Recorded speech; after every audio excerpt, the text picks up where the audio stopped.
This essay example, as well as thousands of others, is available in text format on our website for free and without registration. Simply Google Ivy Panda Free Essays.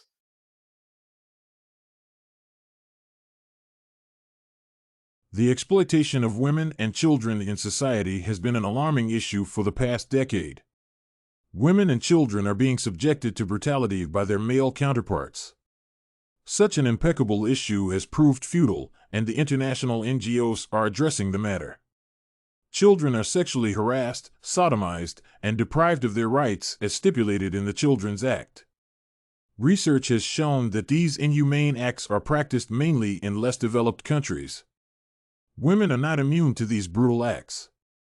Domestic violence has taken center stage in exploiting women. Women have been killed by their husbands, maimed, and others have been subjected to lifetime disability. The NGOs are addressing these issues. They educate the victims on their rights and the actions to be followed when exploited. The current initiative of ending the exploitation of women and children has been perceived positively across the continent. Most of the political and religious leaders have spearheaded campaigning against gender-based exploitation. However, stringent constitutional measures have not been undertaken to punish those individuals who are involved in these exploitations. Indeed, from the current awareness campaign, it is probable that in the near future, the exploitation of women and children will be outdated. Both women and children would have known their rights. The United Nations is taking its campaigns to remote areas. NGO leaders need to focus on regions that are adversely affected by gender-based discrimination and exploitation. The global financial crisis that the society faces implies that the NGO needs to select the region in which it is prone to exploitation. This will enhance adequate planning and equal distribution of resources and personnel to the affected areas. NGOs' main objective has been to create awareness of the policies and regulations that are against the public's interest. Such education campaigns have resulted in mobilizing the public to air their grievances in order to protect their interest.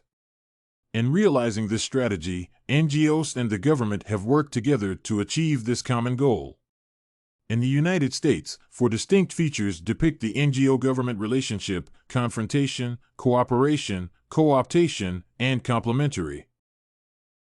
The policies and laws implemented by the United States government should be in accordance with the rules stipulated by the NGOs. In enacting laws, the government should not discriminate or exploit the minority in society.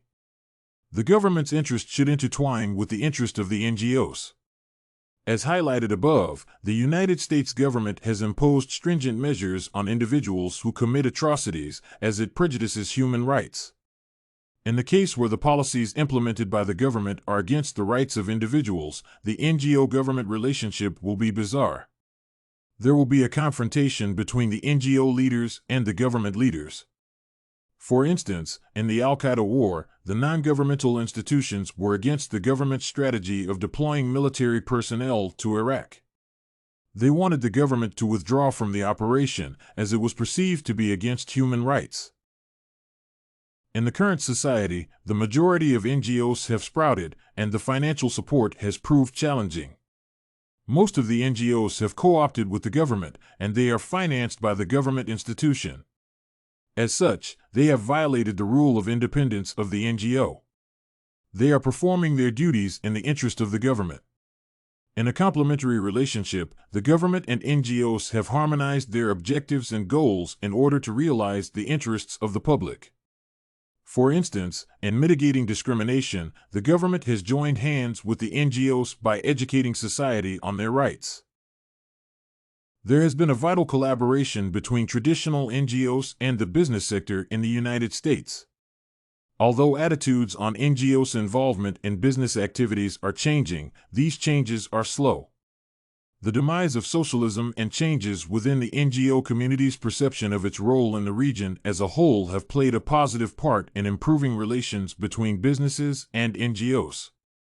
Nonetheless, asymmetries of information, lack of knowledge of one another, and prejudices persist and continue to undermine the potential of collaboration.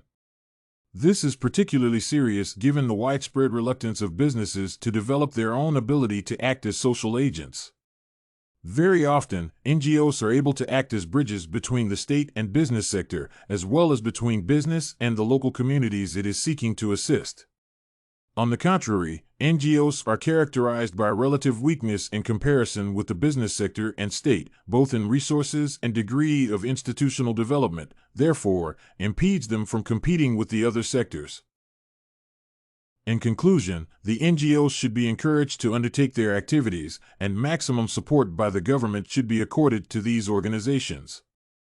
Unlike political leaders and government organizations, NGOs vest their interest in the well-being of society.